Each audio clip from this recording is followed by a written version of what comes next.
Dear associates in the path, it gives me immense happiness to talk to you all on this auspicious occasion of Basant Panchami L.E.139.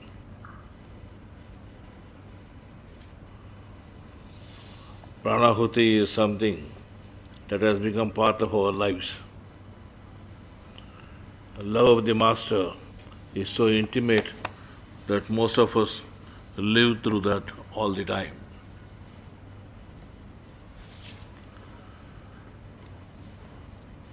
Our beloved Master said, "Love him who loves all."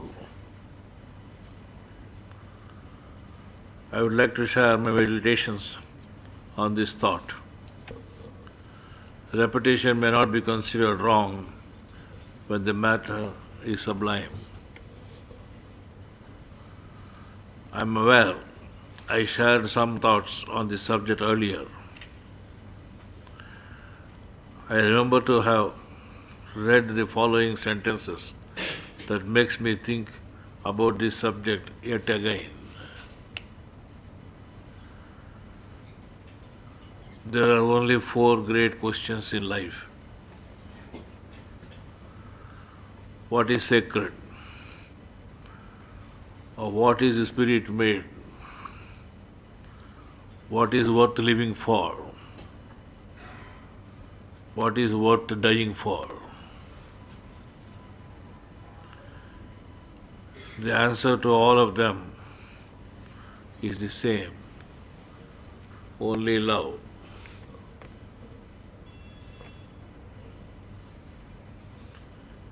In Telugu, one of the richest languages spoken mainly in South India, there's a proverb, "Kami kanide, moksha kami kadu," meaning that one who does not know how to love cannot learn to love moksha or liberation. The point of concern for me has been whether there is any difference between loving persons or things to which we feel related and the love spiritual. The feeling we derive from loving and being loved brings with it a warmth to life in a way that no other feeling or emotion grants to us. Love in its purest sense is an unconditional acceptance. An unconditional acceptance of someone or something the way they are without judgment. But that this purity in love rarely happens in relationships with persons is a matter of experience. It's a wonder for me when I think about my love to Master. Is it personal or impersonal? I have more wondered when I think of His love for me. Does He love me because I am His or I am His devotee? These questions I am sure you all have, and we find answers deep in our hearts. In many cases, when love is felt in personal relations, it is desire, caring, attraction, and admiration. These qualities are felt in increased measure if the feelings are mutually felt. Essentially, love is accepting and inviting persons just as they actually are, without them having to put on and act or behave according to some hidden standard or agenda. The ultimate lesson all of us have to learn is unconditional love, which includes not only others but ourselves as well. The first experience of love for all of us was in the mother's arms. The love we all had from our brothers and sisters, father and uncles and aunts, and host of other relatives in our family and neighborhood is what we remotely remember. Not because they were not genuine, but we have become self-centered and started to love ourselves more and others who we thought are more like kind to us. Sometime in the early days, fear of punishment got somehow ingrained, mostly from father, and what we are told of God. Wrath of God and of elders, contra to what we enjoy as love from those sources, I feel is based on a totally misguided agenda. I seek your pardon if in this paper I refer, though partially, to my own story of anguish and ecstasy. Ever since the consciousness of Lord Krishna and other avatars got infused into me, as is wont in our tradition, I felt they are love incarnate and are essentially trustworthy and lovable. When I started learning, even though it is elementary, from the school books, the systems of philosophy like Buddhism, Jainism, and the three great acharyas of South India, I could validate myself as an individual spark of the universal consciousness, which is one organic unity. Later on, I found that it is an easy transition to the understanding of that reality is love. However, hard facts of life, which are based on competitiveness and conflict, made me look into why all of a sudden I, who was an object of love, was being looked down upon because I was not scoring well in my school examinations. Good boy I was, for the purposes of all errands, but I felt I was not treated as well as my other siblings and cousins. That feeling led me very early to seek succor from the one of the true sources of love, namely God.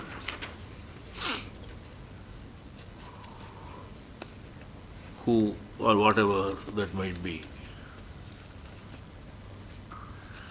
As a resident of a temple town, it was a common sight for me to see many persons doing japa or meditation. I asked an elder whether I can also do that, and he said to me to sit in a quiet place and repeat Ram mentally as long as I can, and that would lead me to other methods gradually. This practice enabled me to get in touch with elders who meditate regularly, and most of them doing Gayatri Japa. But there was always something in them I found to be rigid dogma, call it orthodox if necessary. The environment of my town offered little chance to be totally unaffected by such dogmas and superstitious religions. Yet I decided very early to stay clear of such organized religions and also to look for better ways of expanding consciousness that do not take a lifetime to achieve the goal that is elusive for understanding. What I have learned from the stories of Lord Krishna is the power of unalloyed love. Then on to study of Bhagavad Gita, which began when I was about 12 years, and it is no wonder I continue to be in the primary class as far as knowing the love of the Lord.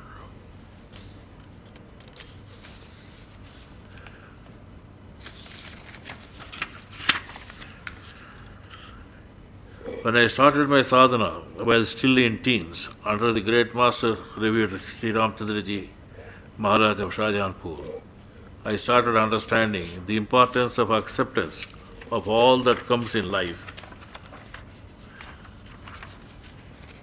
as a gift of the Lord and His love for me.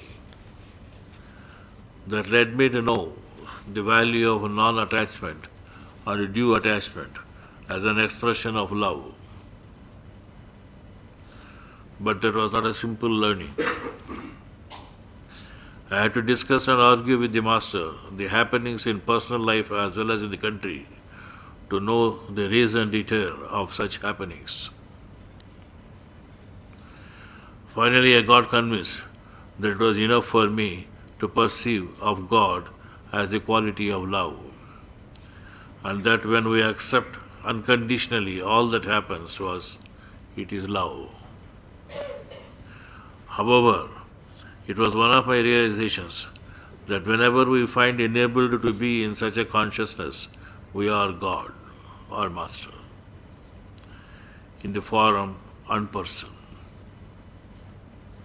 As the saying goes, when we love, we are the universe, and the universe lives in us. Thanks to many things that would normally go by the tag unfortunate in my life, I learned that inner gnosis, that is intuitive knowledge of spiritual truth, is the way to live, leaving aside all dogma. Though I find reality is simple and graspable when we look inside, what remains complex and mystery is the structure of our mind and the odd number of ways that lower mind sneaks in to obscure and corrupt our natural insight and universal love. It is one of the dogmas that seem to attract almost all who seek to live a life of unalloyed love is our ego. Ego structurally is nothing but our inner thoughts, fears, likes, desires, dislikes, and it is what may be called as our face to the world.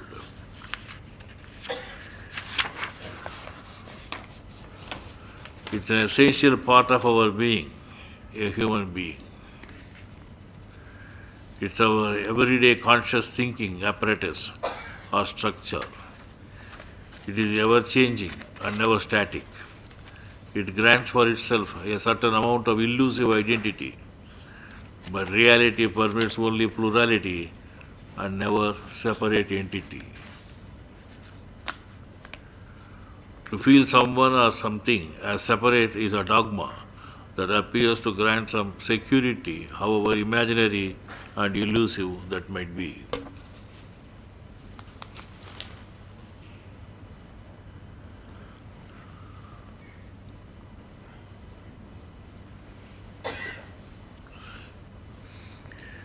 It is true, but for doing things competitively, humanity would be still at the Stone Age. But continuing to live with competition at the needless cost of peace and happiness would be playing cricket after we won the game in the pavilion. Selfishness and ego are synonyms, and they are a barrier to spiritual growth, which demands compassion and love to be the matrix of living. It is to be clearly appreciated that personal spiritual growth is about transcending the ego and not weakening it. In reality, ego is similar to the structure of a fort that we have created to fend ourselves. Most of the time, we live in this illusion, fooling ourselves as if we are in a safe zone. It is already too weak and afraid. That is why it is immensely selfish and hateful. It should be treated like a child growing up, not rejected as imperfect. By trying to translate our ideals into action through this fragile fort, we fail to achieve our best intentions. But if we can make this structure serve the larger purposes of the good for all, it can be made stronger and finally take to a stage of oneness with the divine decree. The selfish ego trying to protect its fort always in a defensive manner, when made to serve the purpose of the good of all, starts growing infinitesimally in the beginning and infinitely later.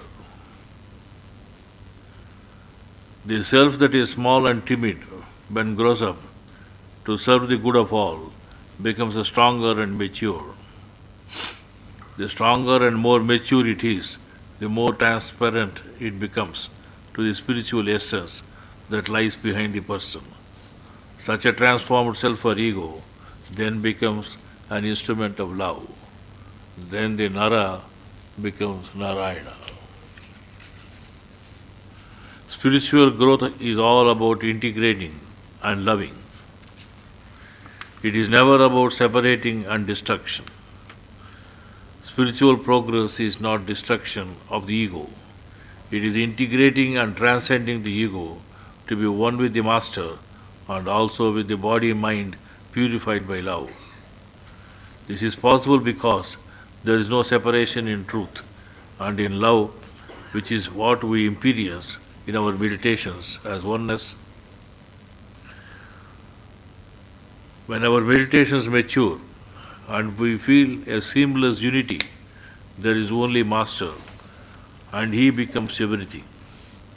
This is the highest viewpoint of our oneself or our true self. The true self exists only because of the connection with Master, and we may be better described as a function arising out of such a connection with Master.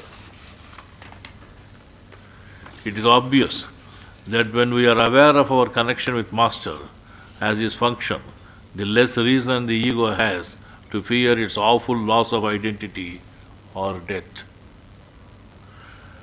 This fear underlies all others, and releasing it opens a huge pathway for the illumination of love to lighten the dark patches of our personality.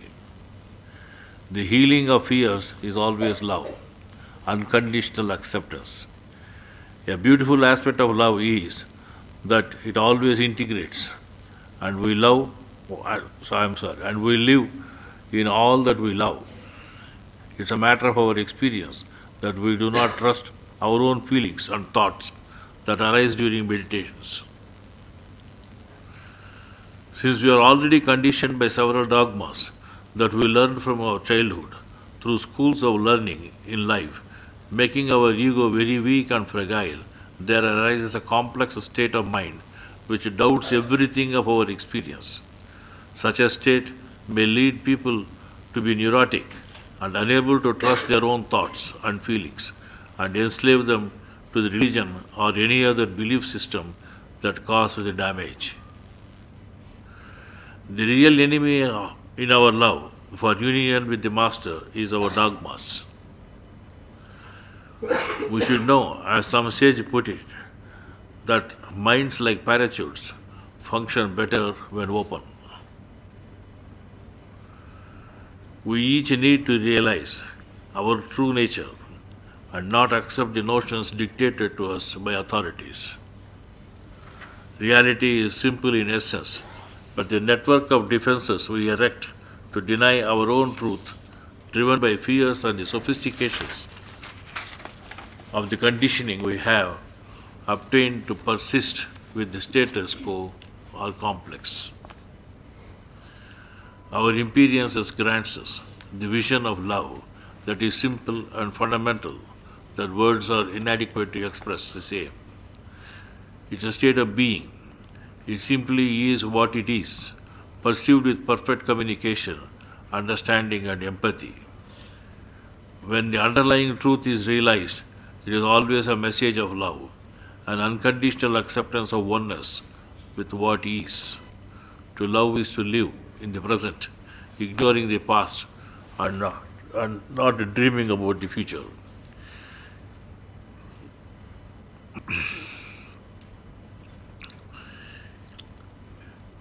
In any situation, we have to be mindful of the intimacy we have with the Master and should refrain from reacting emotionally. Most of the time, emotion kills reason. We have to pull our attention trapped in the past and the future, and get grounded and centered in our function of love of the Master. We should respond from love and not from fear. We should learn to communicate with the Master. And we should remember that communication is a solvent of problems. When in doubt or anxious, or when we feel stranded, we need to communicate with the Master in absolute faith and confidence. Though truly speaking, there is nothing but love. As the core reality of all conceivable situations, we cannot ignore the fact of painful experiences in our lives. The most empowering thing we can do in our lives is to connect with the Master, or one who is connected with the Master in a true sense. Master always complements us perfectly in a truly connected, loving experience, spiritually, mentally, and emotionally. In such a situation, we become more than twice the person we are. Life is then more than worthwhile. We know instinctively that this state of being is a possibility for everyone in this world. However, when it goes wrong and the relationship does not connect on all levels as we had hoped, it is deeply disappointing and we feel we have lost what could have been a perfect gift. The main barrier for the expression of true love is surprisingly our attachment. Attachment and love, we think, are near synonyms. But we should note that attachment to something or person really means the fear of losing it or the person. Fear distorts the truth. It is wise not to get attached to too quickly, and perhaps we should try to have no attachment except with that of the Master. We may really feel that we are better off on our own than in a mismatched relationship. However, we learn in spirituality that it is much better off to be in a relationship based on true love with the Master than to be on our own. When we get attached to others without having the Master as the core, we do get into situations that threaten the bonds of affection in attachments. Love to any person who appears to be not connected with the Master leads to hurt and needs to be healed. This type of situation has led many to renounce married life, and somehow it has become a matter of admiration. While in fact love is what is needed to heal, ironically love has become a barrier. The only way forward is to love the Master in all, and also realizing that love resides always in our heart in abundance. It's our duty to cast the beam of lovely light on all. It is then new possibilities emerge and healing solutions ooze out of such love. Fear of losing the attachment and consequently the love between the persons is purely due to possessiveness. Then jealousy rears its ugly head. We should be cautious of jealousy, which is an immature emotion. Aspirants in the path should have learnt better that in many cases they have not. Jealousy is less than love, since it resents the other's freedom. Jealousy is to consider another person as an object of possession, a person who has no right to make their own choices.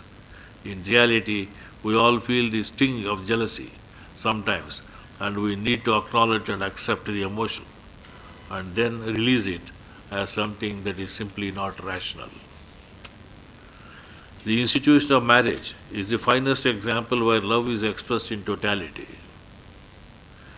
We realize and affirm that though we were born separately, we bind ourselves by strings of love, and together we shall be forever, even when we are in the silent memory of God.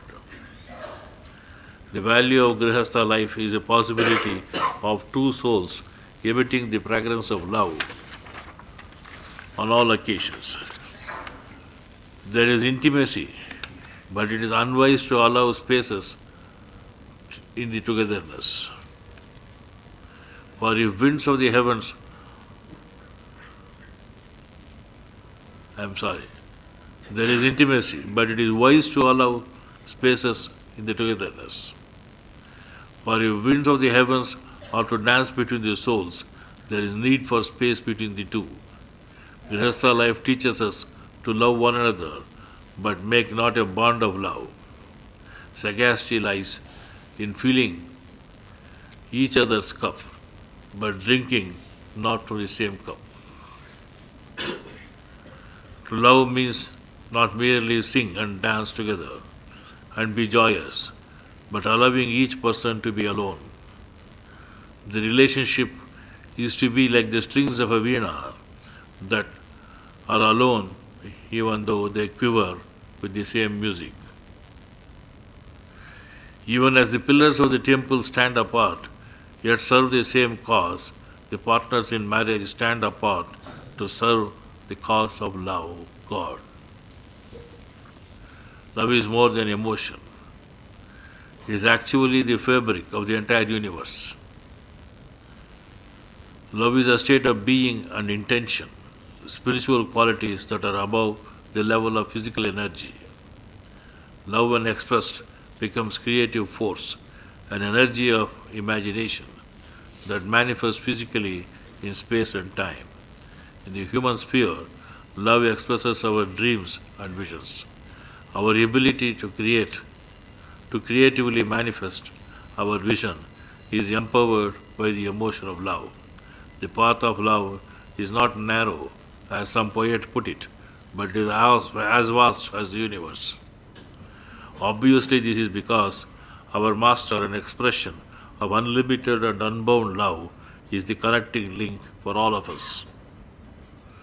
By loving Him who loves all, we embrace the universe and in its entirety. That leads to the state where there is neither suffering nor joy. We go beyond Sachidananda. The path of the Master is a path of love. I am happy we are all in the path and reaching the shores of the divine ocean of bliss. Pranam.